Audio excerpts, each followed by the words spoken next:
Shalom saudara terkasih dalam Tuhan Yesus Kristus. Salam jumpa bagi saudara seiman sekalian. Saya berdoa roh, jiwa, dan tubuh saudaraku dalam perlindungan Tuhan kita Yesus Kristus. Dialah Tuhan yang akan datang menghakimi dunia dan menjemput saudara yang percaya kepadanya. Firman Tuhan berkata bahwa kita adalah anak-anaknya, kita adalah anak-anak Elohim, kita adalah ciptaan baru. Status kita dirubah. Orang dunia menjadi anak-anak Elohim, saudara. Itu di dalam Yohanes, ya.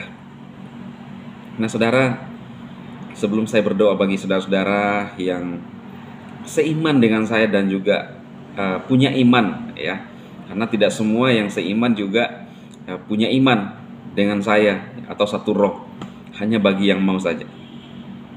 Nah, semalam saya membahas tentang apa yang terjadi yang dialami oleh bangsa umat pilihan, saudara, bersama dengan bangsa tetangganya yang dari dulu ya tidak kelar-kelar, ya.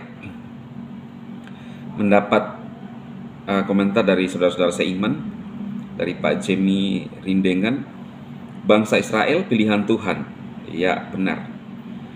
Ibu Yuni Walangitan, bangsa Israel pilihan Tuhan Allah kita, sesama orang yang percaya kepada Tuhan Yesus Kristus.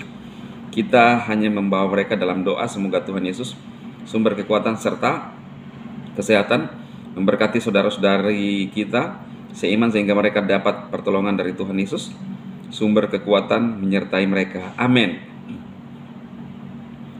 Lalu ada dari Rai Setro, Kristen di Indonesia kenapa begitu respect sama Israel, ya? PSDHI hanya mengajak berdoa buat bangsa Israel, sedang di Palestina sendiri umat Islam dan Kristen bekerja.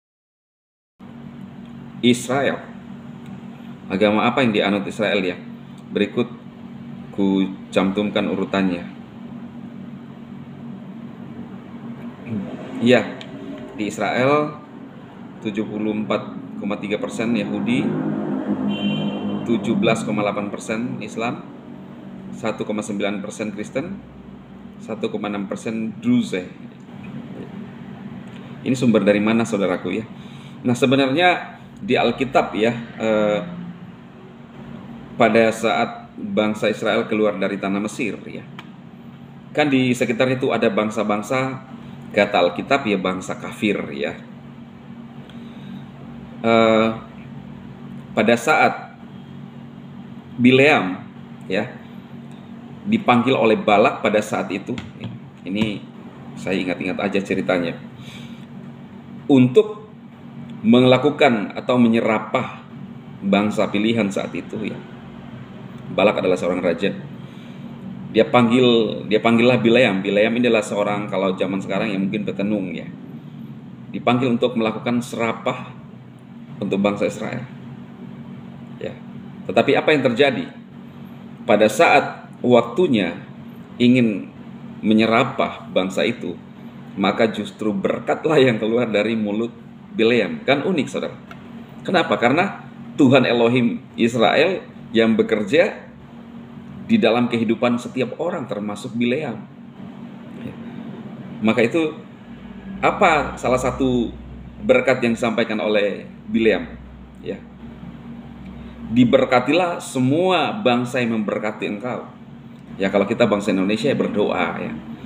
Dan terkutoik, ya, orang yang mengutoik engkau. Itu yang dilakukan.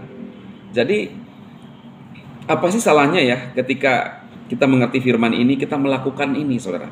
Artinya kita berdoa, memberkati dengan kata-kata kita, sehingga mereka juga mendapat anugerah keselamatan. Kita tahu bahwa umat Yahudi masih banyak mereka yang belum percaya tentang kedatangan Yesus Kristus. Mereka masih menanti sekarang yang akan datang membebaskan mereka, itu secara harafiah, ya. Tetapi di dalam Alkitab menceritakan bahwa Yesus Kristus sudah datang, yang telah dinubuatkan ribuan tahun sebelum Masehi. Jadi bukan menyelamatkan secara fisik, tetapi untuk keselamatan kekal. Itulah yang mereka kadang-kadang belum mengerti sampai saat ini, saudaraku, ya. Nah, walaupun bukan hanya Israel kita berdoa, juga kepada umat-umat manusia yang ada di bumi ini, supaya apa? Supaya mereka mendapat anugerah keselamatan dari Tuhan Yesus Kristus. Karena yang akan datang menghakimi dunia adalah Tuhan Yesus, saudaraku. Ya, ini nggak bisa kita pungkiri, nggak bisa dibantah kebenaran Alkitab. Bahkan kalau saudara melihat mengacu kepada hal-hal yang supranatural terjadi dari zaman dulu sampai sekarang, mereka berbicara, saya nggak percaya Yesus, saya ini pembencoi, ya, orang-orang kafir. Tetapi kok Tuhannya yang datang kepada saya? Lah, itu kan cerita mereka, saudara, bukan cerita saya. Itu namanya sesuatu yang supranatural, adikodrati, membuktikan bahwa Tuhan orang Kristen adalah Tuhan yang hidup. Ya. Maka itu kita berdoa agar bangsa Yahudi, bangsa-bangsa lain juga menerima keselamatan anugerah. Dan itu terlihat dari buahnya, saudara. Pengikut Yesus yang sejati, ya, kita lihat dari buahnya. Apa yang diajarkan oleh Tuhan Yesus? Berdoa bagi musuh-musuh kita, berdoa bagi yang menganiayai kita. Kita doakan mereka. Kenapa? Kita adalah anak-anak Elohim.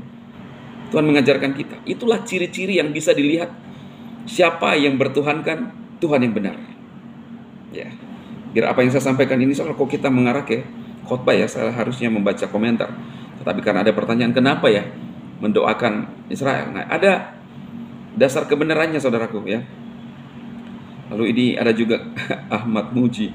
Kami berdoa untuk bangsa Palestina, semoga dilindungi Allah dan senantiasa diberikan kekuatan melawan IS. Ya, jangan begitu doanya, saudara. Supaya mereka damai, ya, supaya mereka mengenal Tuhan yang benar, sehingga dunia ini aman.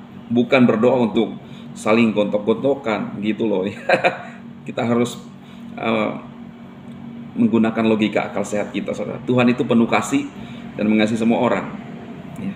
Oke, biar apa yang saya sampaikan ini menjadi pemahaman kita bagi saudara-saudara seiman, khususnya untuk tetap punya kasih dan berdoa bagi siapa. Ya, mari kita berdoa, saudara, ya. Hampir lupa doanya. Bapa, diberkati setiap umat-Mu yang menyaksikan tayangan video ini, siapapun Tuhan, dimanapun mereka berada, apapun yang menjadi permasalahan mereka, Tuhan datang dalam kehidupan mereka. Tuhan menolong mereka, Tuhan menyembuhkan yang sakit, memulihkan yang terluka, Tuhan. Bahkan semua pergumulan umat-Mu, Tuhan datang dalam kehidupan mereka, berikan mereka keselamatan. Terima kasih Bapa, dalam Yesus Kristus hamba berdoa. Haleluya. Amin, amin, amin. Tuhan Yesus memberkati saudara sekalian.